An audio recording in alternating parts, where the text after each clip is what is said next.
살아계시는 하나님, 일하시는 하나님, 오늘도 우리가 각 있는 처소에서 온라인으로 예배를 드리고 있지만 임마누엘과 함께 하시는 그 하나님의 말씀, 우리의 마음의 길을 여는 그러한 자세를 한번 우리 힘차게 화답하시겠습니다. 할렐루야. 오늘이 어버이 주일입니다. 우리가 살고 있는 호주에서는 오늘이 어머니 주일이고, 사실 9월 6일을 아버지 주일로 지키는데 우리의 조국 대한민국에서는 묶어서 이렇게 어버이 주일로 지키고 있습니다. 그래서 오늘 조금 전에 함께 합독한 예배소서 6장 1절부터 4절 말씀 본문을 중심으로 우리는 어버이입니다 라는 제목을 가지고 함께 말씀을 나누려고 합니다. 좀 더 구체적으로는 부모와 자녀 관계에 대해서 함께 말씀을 나누기 원합니다. 우리 모든 어머님들, 아버님들 참 수고 많이 하셨습니다. 우리 먼저 함께 예배드리는 우리 배우자들에게 이렇게 인사하면 좋겠습니다. 내 아내로 살아주어서 고마워요. 아니면 내 남편으로 살아주어서 고마워요. 거기서 끝내시면 안 되고 한마디 더 하셔야죠. 사랑해. 아니면 영어로 I love you. 이게 좀 쑥스러우시면 제가 중국어로 하셔드리겠습니다. 아이니. 이것도 쑥스러우시면 그냥 알아서 하시기 바랍니다. 자녀들이 함께 예배를 드리고 있으면 우리 엄마, 아빠에게 그렇게 말하면 좋겠습니다. Happy Mother's Day. Thank you for being my mom. Thank you for being my dad. 아마 오늘 어버이 주일을 맞이하는 우리 성도님들에게는 두 가지의 마음이 있을 것이라는 생각을 가지게 됩니다. 본인 부모님의 자식으로 맞이하는 어버이 주일이 되겠죠. 이런 경우 이곳 호주에 함께 부모님이 있는 분도 계시지만 또 아니면 한국에 계신다든지 아니면 저와 아내와 같이 미국에 계시는 부모님이 생각이 나기도 할 것입니다. 더 나아가서 이러한 어버이 주일을 맞이하면서 지금은 함께하지 않으시는 소천하신 부모님들도 생각이 나리라는 생각이 듭니다. 또 한편으로는 본인이 부모로서 자녀들과 함께하는 어버이 주일이 될 수도 있겠습니다. 엄마, 아빠로서 맞이하는 Mother's Day, 또 어버이 주일, 어버이날. 코로나19 사태로 인해 작년과는 다르게 보내야만 하는데 그래도 그런 마음 가지고 있죠.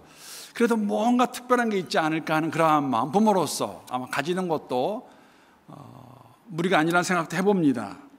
근데 사실은 이런 상황에서 자녀들에게 무엇을 바란다는 거 무리인 것 같습니다. 뭘 바랄 수 있을까? 어쩌면 여러분 우리가 자녀로서 특히 조금 전에 말씀드린 것 같이 한국에 계시거나 또 다른 곳에 계시는 그 부모님들에게 평상시에는 잘 전화를 못 드리지만 항상 전화를 드렸는데 이러한 상황에서는 아마 우리가 이걸 잘하고 있지 않나, 안부 전화를 자주 드리고 있지 않나, 그래서 감사한 면도 있습니다. 여러분, 그런데 이런 질문 한번 드려봅니다. 왜 전화를 자주 하지 못했을까요? 바빠서 그랬을까? 이런 생각 가운데 제가 이 글을 접하게 되었는데 부모님이 가지고 계시는 자식을 향한 마음을 잘 표현하는 글이 아닌가 생각해서 여러분과 함께 나누겠습니다. 이 글의 제목은 부모님은 내 자식이 세상에서 제일 바쁜 줄 아십니다. 대학 시절 친구들과 술 마시며 어울릴 때도 공부하느라 바쁘다며 집에 내려가지 않습니다. 신입사원 시절 삼시세끼 꼬박 챙겨 먹으라는 어머니의 전화를 바쁘다며 정신없이 끊어버렸습니다. 첫 아이 돌, 고속버스로 올라오신 어머니를 바쁜 회사일 마무리하자고 1시간 넘게 기다리게 만들었습니다. 내 자식이 세상에서 제일 바쁜 줄로 아시고 이제는 알아서 미리 챙기시는 부모님. 시간이 부족했던 것이 아니라 마음이 부족했던 자식을 용서하십시오. 시간이 아니라 마음이 문제가 아니었나. 여러분, 제가 드리는 질문 한번 계신 곳에서 이렇게 마음으로 답해 보시면 좋겠습니다. 부모님 현재 살아계신 분들 이런 질문 드립니다. 아버지를 생각하면 어떤 얼굴, 어떤 이미지가 생각나십니까? 인자하게 웃으시는 얼굴이신지 아니면 항상 근엄한 얼굴, 좀 더 나아서 어딘지 모르게 항상 이렇게 좀 무서운 그러한 듯한, 아니면 근심에 차 있는 얼굴이 생각이 나시는지, 어떠한 아버님의 얼굴이 생각이 나십니까? 어머님의 얼굴은 어떠십니까? 어떤 얼굴이 생각이 나시는지요? 인자하게 웃으시는 얼굴이신지 아니면 그 어떤 다른 얼굴이 생각나는지도 모르겠습니다. 자녀들에게는 어떠한 부모일까? 여러분, 우리의 자녀들이 다 성장해서 어른이 되고 또 가정을 가졌을 때 우리의 자녀들은 나를 어떻게 생각할까? 나를 아빠로, 엄마로 어떻게 생각할까? 오늘 또 말씀에 있는 내용 나누겠지만 그 자녀들이 내 말을 순종할까? 나를 공경하고 있는 것일까? 공경하는 것이 정상인데 그렇지 못한 경우도 있는 것이 아닐까? 이런 생각, 이런 질문을 한번 드려봅니다. 어버이 주를 맞이하면서 우리가 어떤 부모여야 되는 것인가? 어떤 자녀로 살아가야 되는 것인가? 오늘 함께 말씀을 나누기 원합니다. 오늘 말씀의 핵심은 두 가지 명령입니다. 부모에게는 자녀를 양육하라, 자녀에게는 부모에게 순종하라는 그러한 두 가지 명령이 오늘 본문 안에 들어 있습니다. 명령입니다. 그런데 이 명령을 묵상하면서 문득 이런 생각이 들었습니다. 여러분, 예배소 교회 성도들에게 사울 바도가 지금 주는 말씀인데 이것이 과연 믿는 사람들에게만 적용되는 것일까? 믿지 않는 사람들 어떻게 하고 있는 것인가? 그들의 자녀와 부모의 관계는 어떠한 것인가? 특히 여러분, 우리 유교 사상이 사회의 큰 기준 중에 하나라고 말할 수 있는 우리 한국 사람의 의식 구조에는 부모님에게 순종하는 것, 공경하는 것 덕입니다. 유교에서는 이것을 효라고 설명합니다. 효. 유교에서 가르치는 효는 과연 무엇일까? 우리에게 가르치는 말씀과 무엇이 다른 것이 있을까? 여러분, 그 효라는 단어를 국어 사전에 찾아보게 되면 이렇게 정의합니다. 어버이를 잘 섬기는 일. 크게 다르지 않습니다. 제가 한국민족문학 대백과사전에 있는 정의를 보게 되면 효를 이렇게 설명합니다.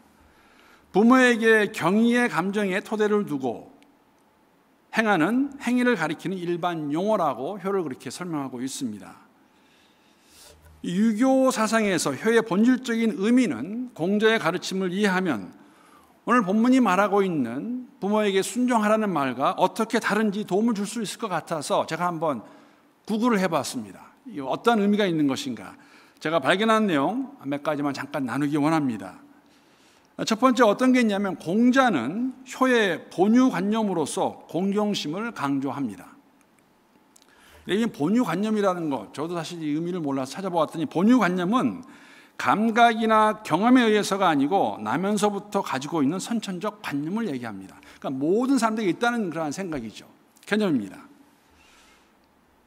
봉행하는 일뿐만 아니라 공경하는 마음이 관건으로서 웃 어른에 대한 예절로는 얼굴빛, 즉 존경하는 태도가 문제라고 하였습니다.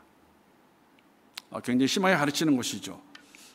둘째 보게 되면 부모에게 걱정을 끼치지 말아야 한다는 것입니다. 효를 말할 때 좋은 예가 우리의 신체는 머리털에서 살갗에 이르기까지 부모에게 받은 것이니 감히 손상하지 않는 것이라고, 그것이 효라고 가르칩니다. 유교의 가르침입니다. 세 번째 이런 것도 있습니다. 효는 공자 때부터 이미 사후에까지 확대한 개념으로 드러납니다. 어떤 이야기냐면 살아계실 때도 예로서 섬기고 장례도 예로서 치르고 제사도 예로서 모셔라. 제사를 잘 지내는 것이 효사상의 일부라고 그렇게 가르치고 있습니다. 우리 믿는 사람들에게 오늘 본문에 있는 말씀과 같이 부모에게 순종하는 것이, 이것을 여러분 유교의 효사상과 혼합해서 이해하는 것은 맞지 않습니다. 왜냐하면 이 명령은 크리스천 공동체에 주신 새로운 가정의 모습이기 때문입니다. 모든 서신서가 그렇습니다. 이 예배소서의 이 말씀도 예배소라는 도시에 있는 교회에게 주어진 말씀입니다. 바울 사도가 감옥에 있으면서도 자신이 한 3년 정도의 시간을 보내면서 복음을 전하고 교회를 세운 그 에베소의 교회들의 성도를 생각하면서 감옥에서 쓴 편지가 에베소서입니다. 1장부터 3장까지 내용 보게 되면 그리스도 예수 안에 새로운 피조물의 정체성에 대해서 다시 한번 확인시켜주고 있고, 4장부터 6장까지는 이러한 새로운 성도들의 삶의 모습이 구체적으로 어떠한 모습인가를 제시하는 것이 4장부터 6장까지의 내용입니다. 특히 오늘 본문이 포함되어 있는 6장, 5장장 보게 되면 사회와 가정에서 그리스도인들이 어떻게 살아야 되는가를 저희들에게 구체적으로 제시하고 있는 그러한 모습임을 저희들이 알 수가 있습니다. 오늘 본문은 부모와 자녀 간의 관계의 내용을 담고 있지만, 이 앞을 보게 되면, 본문 앞을 보게 되면은 이 부부 간의 관계는 어떤 관계가 되어야 되는 것인지, 그리고 오늘 본문 다음을 보게 되면 상종과 종의 관계에 대해서 설명하고 있습니다. 오늘 어버이날을 맞이하면서, 어버이 주일을 맞이하면서 이 자녀와 부모 어떤 관계가 되어야 되는 것인가, 오늘 본문 1절부터 3절까지의 말씀 제가 다시 한번 읽어보겠습니다.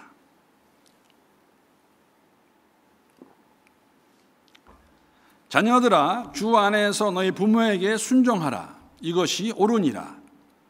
내 아버지와 어머니를 공경하라. 이것이 약속이 있는 첫 계명이니 이로써 내가 잘되고 땅에서 장수하리라. 여러분 읽으시면서 짐작하셨겠지만 이 말씀은 사도 바울이 십계명을 인용하고 있는 내용입니다. 출애굽기 20장 12절 말씀 보게 되면 내 부모를 공경하라. 그리하면 내 하나님 여호와가 내게 준 땅에서 내 생명이 길리라.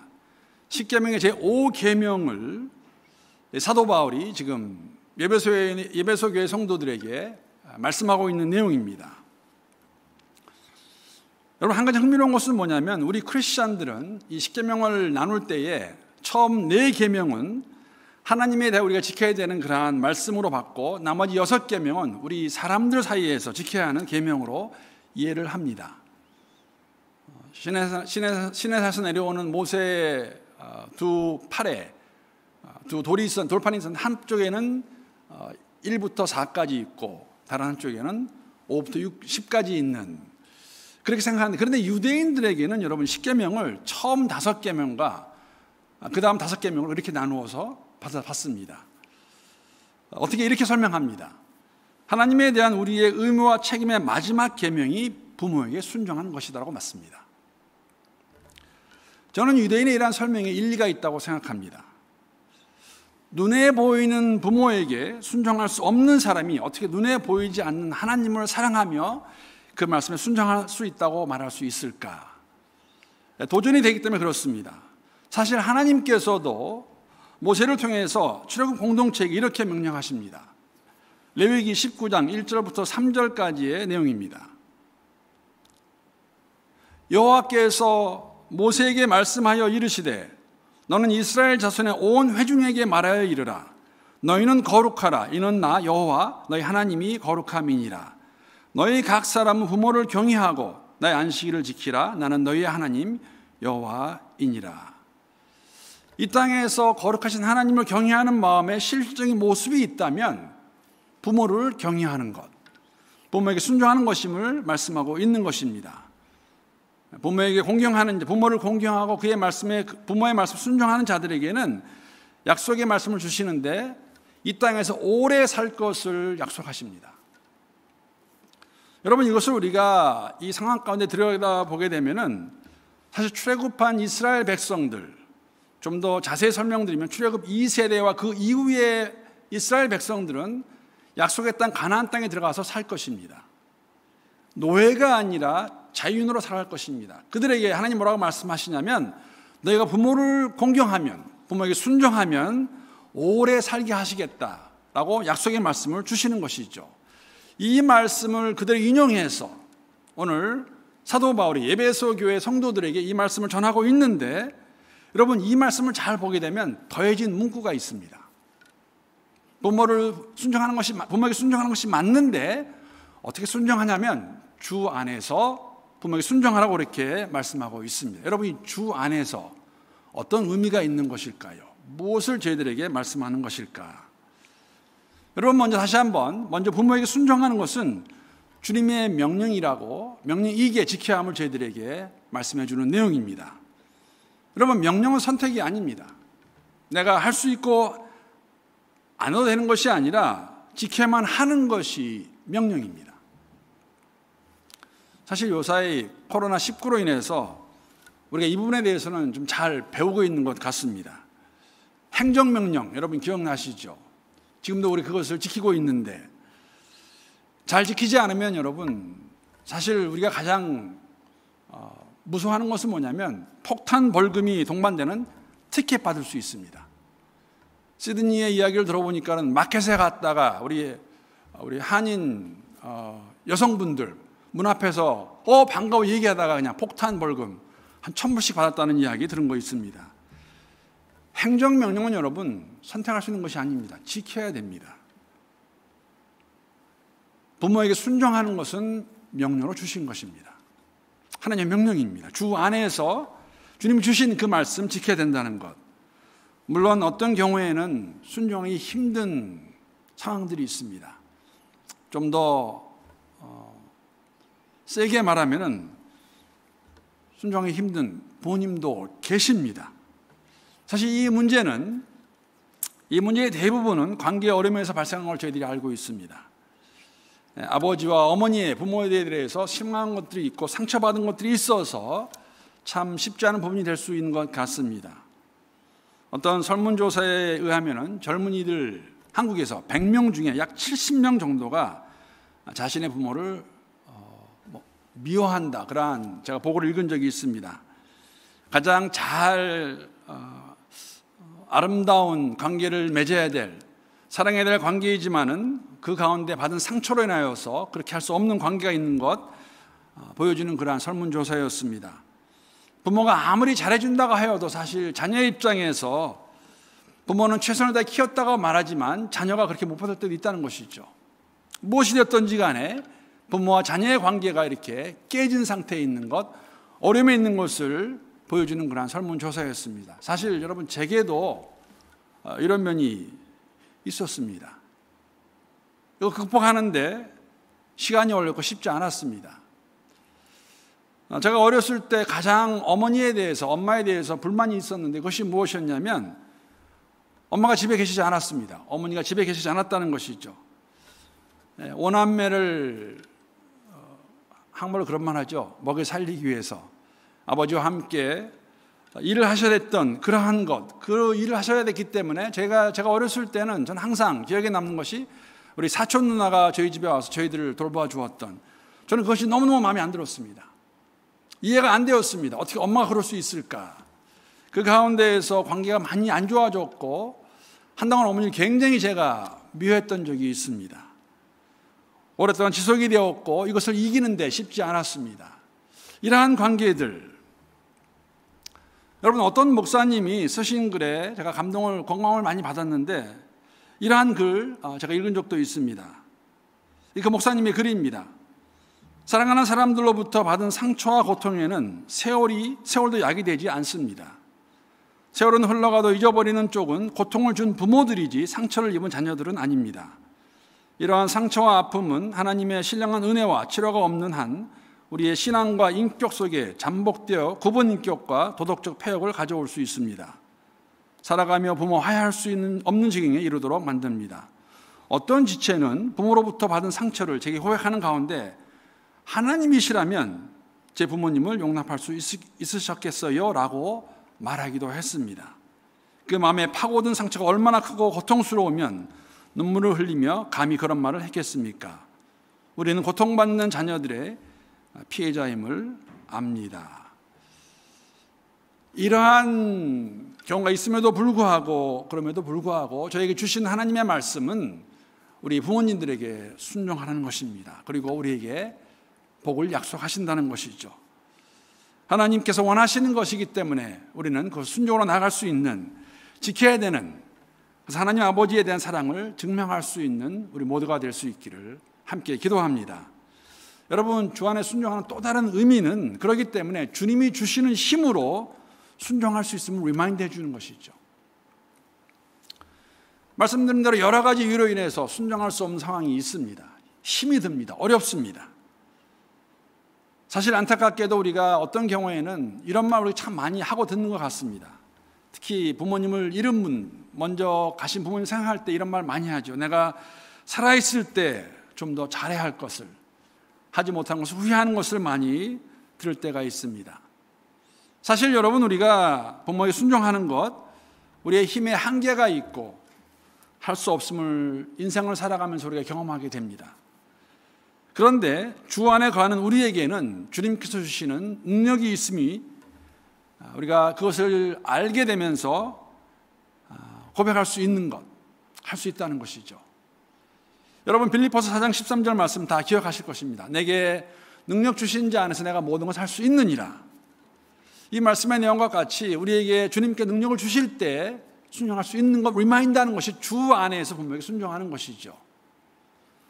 물론 여러분, 빌립보서 4장 13절의 말씀의 배경은 우리가 알고 있는 것 같이 사도 바울이 복음을 전하는 가운데 처해진 모든 상황 가운데, 환경 가운데서 그것을 이길 수 있었던 것은 성령께서 함께 하셨기 때문에 할 수 있었다고 고백하는 내용이 맞습니다. 그러나 동일하게 이 구절은 오늘을 살아가면서 우리가 부모에게 순종하는 것이 힘들고 어려울 때도 성령의 힘으로 가능함을 리마인드 해주는 것이 주 안에서 부모에게 순종하는 것임을 저에게 말씀해 주고 있는 것이죠. 아픈 부분들, 상처가 있는 것들, 내 부모에게 받은 그러한 것들을 주 앞에 가지고 가서 기도하는 가운데 주 안에서 이것을 이기고 극복하고 믿음으로 나아가는 가운데 부모를 순종할 수 있는 우리 모두가 될 수 있기를 함께 기도합니다. 마지막으로 주 안에 순종하는 명령은 사실 순종의 범위도 저희들에게 말씀해 줍니다. 저는 굉장히 중요하다고 생각합니다. 주 안에서 순종하라. 진리신 그리스도 예수를 아직까지 모르는 부모에게 또는 진리에서 벗어난 부모에게 순종하는 것, 어떤 것을 의미하는 것인가? 저는 가이드라인도 주고 있다고 생각합니다. 이것이 바로 주 안에서입니다. 지금 소천하셨지만 제가 참 좋아하고 존경하던 목사님 가운데 제가 한 번 이런 말씀 드린 것 같은데 영국 분이신데 그 존 스탓이라는 분이 계십니다. 그분이 쓰신 글을 보게 되면 이 부분에 대해서 이러한 예를 드시면서 설명해 주십니다. 예수를 믿게 된 어떤 형제가 있었습니다. 새로운 삶을 얻은 그 형제는 매일매일 기쁨과 감사가 넘치는 그러한 삶을 가지고 교회에서 열심히 성경 공부하고 시간을 내어서 그가 만난 예수를 전도하고 정말 무슨 일 하든지 주를 위해 살겠다고 다짐하며 나가는 그런 형제가 있었습니다. 하루는 교회 가서 주일 예배를 드리는 가운데 주보를 보았더니 주보에 어떤 게 있었냐면은 이번 돌아오는 부활절에 세례식이 있다. 저에게 그러는 것 같이, 그래서 원하는 사람은 이렇게 사인업에 등록해서 교육받고 세례를 받을 수 있다는 그러한 주보의 내용을 보았습니다. 볼러튼이죠. 그래서 이렇게 신청을 하고 난 다음에 그래도 부모에게 알리기 위해서 부모님에게 가서 이 사실을 알려드렸습니다. 아버지, 어머니, 제가 이번 돌아오는 부활주일 날 세례를 받으려고 합니다. 그런데 아직 예수를 믿지 않는 부모님이 여기에 동의를 해주지 않습니다. 안 된다고 말씀하시는 것이죠. 그랬을 때 존 스탓 목사님이 이렇게 권면합니다. 부모의 생각을 거스르지 말고 기다려라. 기다리고 있다가 지금 안 받아도 되니까 다음에 받아라라고 그렇게 권면을 한다고 하는 글을 제가 보았습니다. 그러나 동시에 예수를 믿지 않은 부모가 그가 만난 하나님을 예배하지 말라라고 명령하게 되면 그 명령에 대해 순종할 수 없는 것이 이 주 안에서 부모에게 순종하는 가이드라인이라고 그렇게 말씀하는 걸 들었습니다. 여러분, 어버이 주일을 맞이해서 우리가 부모로서 또 자녀로서 우리가 부모에게 어떠한 마음을 가져야 되는가? 오늘 말씀과 같이 그리스도 예수 안에서 우리 부모들에게 순종하는 것이 맞고 공경하는 것이 맞습니다. 그렇게 했을 때 우리에게 주신 약속이 있고 축복이 있다고 말씀하고 계십니다. 그러나 동시에 여러분, 그리스도인의 가정 안에서 우리 부모들에게 주어진 자녀를 향한 명령이 있다는 것이죠. 그것이 무엇입니까? 오늘 본문 4절 말씀입니다. 4절 말씀 제가 한번 읽어보겠습니다. 또 아비들아, 너희 자녀를 노엽게 하지 말고 오직 주의 교훈과 훈계로 양육하라라고 명령하고 계십니다. 여러분, 자녀를 노하게 하지 말라라는 그 말씀 안에는 우리에게 주시는 말씀 뭐냐면 부모가, 아버지나 어머니가 가정 내에서 절대 권위자가 아님을 우리에게 깨닫게 하는 말씀입니다. 가정 내의 절대 권위자는, 그리스도 예수를 주로 섬기는 가정의 절대 권위자는 그리스도 예수 한 분뿐이십니다. 부모는 자녀들을 양육할 책임과 특권을 부여받은 청지기일 뿐입니다. 그 일을 잘 감당해야 한다는 것이죠. 여러분, 이 자료를 보니까 이 사도 바울 당시의 헬라 로마 문화권에서는 신생아를 유기하는 일, 낙태가 자행하고 있었고 또 자녀에게 심한 매질을 하는 것이 사회적으로 큰 문제가 되지 않았다고 합니다. 그 아무도 이것을 문제로 삼지 않는 그러한 분위기가 이 당시의 상황입니다. 그러한 문화권 가운데서 복음을 전하며 사역했던 사도 바울이 부모의 권위가 그리스도 예수에게 있고 이 자녀들을 주의 교훈과 훈계로 양육하는 책임이 있다고 이렇게 말씀해 주시는 것이죠. 교훈과 그리스도의 교훈과 말씀으로 훈련하는 것. 여러분, 이것은 우리 부모가 우리의 감정이나 경험이나 전통 혹은 우리의 생각, 우리의 아쉬움, 갈망, 야망에 휩쓸리지 않고 주 안에서 주의 말씀과 교훈으로 훈계로 양육해야 되는 책임이 저희에게 주어진 것을 말씀하고 있는 것입니다. 우리 스스로의 방식이 아니라 주의 방식대로, 주님이 원하시는 대로 우리는 자녀를 잘 양육해야 될 책임이, 임무가 저희들에게 있다는 것이죠. 우리 아버지들 그 프랭크 시나트라가 부른 그 노래 있어요. My Way라는 거. 그 좋아하시는 분 많으세요. 여러분, 자녀 교육에 있어서는 My Way가 아니에요. 내 마음대로 하시면 안 됩니다. 여러분, 굉장히 중요한 내용입니다. 주의 교훈과 훈계로 말씀으로 잘 양육해야 하는 책임이 어버이들에게 있다는 것이죠. 잘할 수 있을까? 잘할 수 있습니다. 자녀들을 말씀으로 양육하면 됩니다. 그러니까 잘하기 위해서 오늘 어버이날을 맞이하는 여러분과 제게 주시는 도전이 있다면 여러분, 하나님 말씀을 우리가 잘 알아야 잘 양육할 수 있을 거 아닙니까?